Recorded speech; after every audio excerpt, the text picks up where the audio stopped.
ગજ એટલે હાથી. આ શરીર એ પણ એક ગજેન્દ્ર છે. એ હાથી ઉપર બળવાન છે કોણ? તો ઇન્દ્રિયો બળવાન છે. આપણા શરીર રૂપી ગજેન્દ્ર ઉપર પણ ઇન્દ્રિયો બળવાન છે. કઈ? ઈર્ષા, અહંકાર, રાગ, દ્વેષ, અભિમાન, આ બધી ઇન્દ્રિયો બળવાન છે. હાથીને કંટ્રોલ કરવાનું સાધન એટલે મહાવત એની જોડે અંકુશ લઈને બેસે છે કે જેથી હાથી કંટ્રોલ થઈ શકે. એમ આપણા શરીર રૂપી ગજેન્દ્રમાં જે ઇન્દ્રિયો બળવાન છે એ બળવાન ઇન્દ્રિયોને કંટ્રોલ કરવા માટેનું અંકુશ કયું? તો તે ભગવત નામ સ્મરણ, જેનાથી આ ઇન્દ્રિયો અંકુશમાં આવે છે, કંટ્રોલમાં આવે છે. ગજેન્દ્ર 1000 પત્ની 1000 બાળકોની સાથે સરોવરમાં જળક્રિયા કરવા માટે જાય. ચિત્કાર ઉપર ચિત્કાર કરતા મગરના કાનમાં અવાજ ગયો. મગરના કાનમાં અવાજ જતાની સાથે મગરને વિસ્મૃતિની સ્મૃતિ થવા લાગી. પરીક્ષિતે અહીંયા પ્રશ્ન કર્યો છે, મહારાજ શું સાથે આવે છે? બોલો, આપણી જોડે શું આવે છે? આપણને તો ઈચ્છા છે ને આ બધું હું લઈ જાઉં તો કેટલું સારું. હે, લાડી વાડી, બંગલા, હીરા મોતી, સોના ચાંદી બધું મારી જોડે આવે તો કેટલું સારું. અને જો ભગવાન ખરેખર આ રસ્તો ચાલુ કરી દે તો બોલો, ઘરવાળા આપણને જવા દે ખરા? ઘરવાળા આપણા પગ પકડીને ઉભા રહે, એ આ બધું ક્યાં લઈ જાઓ છો? જે બધું અહીંનું અહીં મૂકીને જાઓ. ભગવાને વિચાર્યું છે ને કે આ બધું લઈને તું અહીંયા આવીશ તો અહીંયા પાછી લોહીની નદીઓ વહે, એના કરતા જે છે એ બધું ત્યાંનું ત્યાં જ મૂકીને આવો. પણ સાથે આવે છે, શું આવે છે? સત્કર્મ અને દુષ્કર્મ, પુણ્ય અને પાપ જે સાથે આવે છે. તમારા સંસ્કાર તમારી સાથે આવે છે. ગામડાની કહેવત છે ને, દોરડું ભલે બળી જાય પણ દોરડાના વડ ક્યારેય તૂટતા નથી. એમ શરીર ભલે રાખ બની જાય પણ શરીરના ગુણધર્મ ક્યારેય બળતા નથી. એ ફરી પાછા ને પાછા તમારી જોડે જ આવે છે.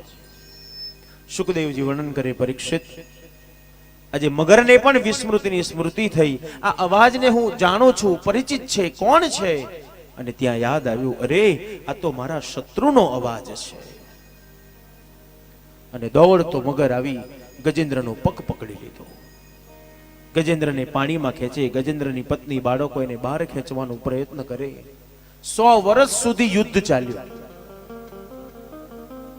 ક્યાં સુધી પરિવાર તમને સાથ આપશે? દીકરા દીકરીઓ સાથ આપશે? સમાજ તમને સાથ આપશે? બોલો, ક્યાં સુધી આપશે? પગમાં જોર ને ખિસ્સામાં રૂપિયો છે ને ત્યાં સુધી જ. પછી એ જો બેમાંથી એક ઓછું થયું તો સમાજે તમને એક દિવસ એકલા મૂકીને જતા રહેશે. એ સમય આપણે રડીએ છીએ, મને કોઈ કહેતું નથી, મને કોઈ બોલાવતું નથી, મારું કોઈ સાંભળતું નથી, મારું કોઈ નથી. ભગવાન હસતો હશે કે કોઈ નથી નહીં, હું છું તારો. એક વખત મને બોલાય તો ખરો, પછી જો હું આવું છું કે નહીં. પણ આપણને એ યાદ નથી આવતો ઈશ્વર, કારણ આપણી પાસે એ ગત જન્મના સંસ્કાર નથી, માટે ઈશ્વર યાદ નથી આવતો. આજે ગજેન્દ્રને પત્ની અને બાળકો એકલો મૂકીને જતા રહ્યા. બધાએ વિચાર્યું, મેં ક્યાં સુધી આની જોડે ભૂખ્યા ને તરસ્યા રહીશું, એને મૂકી દો એમને. ગજેન્દ્ર વિચારે, જેને હું અત્યાર સુધી મારું મારું કરતો તો એ મારું કોઈ નથી, તો હવે મારું કોણ? અને ગજેન્દ્રએ સુમન એટલે પુષ્પને જોતાની સાથે ગજેન્દ્રને ગત જન્મના સંસ્કાર જાગૃત થયા અને સૂંઢ વડે પુષ્પને ઉપાડી ગજેન્દ્ર ચિત્કાર ઉપર ચિત્કાર કરવા લાગ્યો. નિરાધારનો આધાર, જગદાધાર. અને ગજેન્દ્ર ચિત્કાર કરતા કરતા ભગવાનને પોકાર કરે, દીનાનાથ ગોપીના પ્યારા પ્રભુ, બળવંતા છો ગિરધારી, ગજની વારે ચડ્યા શામળા, કરી ગરુડ પર અસવારી, પીડા પીતાંબર પહેર્યા પાતળા, કાને કુંડળ ઝડકે છે, ગળે ગુંજાની માળા બિરાજે, નખનો મોતી લટકે છે, માથે મનોહર મુગટ ધર્યો વળી, કૌશિક હીરનો ઝડકે છે, હાથે સુદર્શન ચક્ર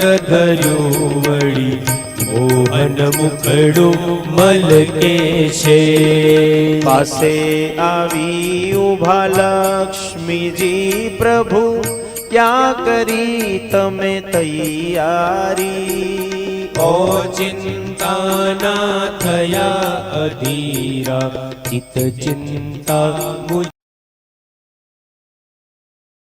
હે મુરારી સુણો ને નારી, સેવા મારી કરી સારી, કમળ પુષ્પ લઈ મુજને ચઢાવ્યા, સેવક સંકટમાં ભારી, સાગર તીરે આવી ઉભા શામળા, રુદન કરે હસતી નારી, સૂંડ ગ્રહીને ગજને ઉગાર્યો, મગરને નાખ્યો મારી રે, અંત સમયની અરજી સ્વીકારી, વાલા ગજની અરજી સ્વીકારી, ચક્ર લઈને મસ્તક છેદ્યા, દર્શન દીધા મોરારી, રામ કહેતા દામ ન બેસે, અક્ષર નામ લો ઉચ્ચારી, પાપ નિવારણ છો પાતળિયા, ગંધર્વની કરી ગતિ ન્યારી, અંત સમય પ્રભુ વેલા રે આવજો, ક્ષીરસાગર ના રહેવાસી, શેષનાગ પર શયન જગીધા, અલબેલા છો અવિનાશી, તેજ સમય ત્રિપુરારી મુરારી, તુલસી ચરણની હું દાસી, મારી કરણી સામો જરી ન જોશો, સાચવજો જમની ફાંસી, દીનાનાથ ગોપીના પ્યારા પ્રભુ, બળવંતા છો અવિનાશી, ગજની વારે ચડ્યા શામળા, કરી ગરુડ પર અસવારી, કરી ગરુડ પર અસવારી, કરી ગરુડ પર અસવારી, કરી ગરુડ પર અસવારી, કરી ગરુડ પર અસવારી. ઓમ નમો ભગવતે વાસુદેવાય. ચિત્કાર ઉપર ચિત્કાર કરતા ભગવાન ગરુડ ઉપર ચડી મગરનો ઉદ્ધાર કર્યો, મગરનો નાશ કર્યો, ગજેન્દ્રનો ભગવાને ઉદ્ધાર કર્યો.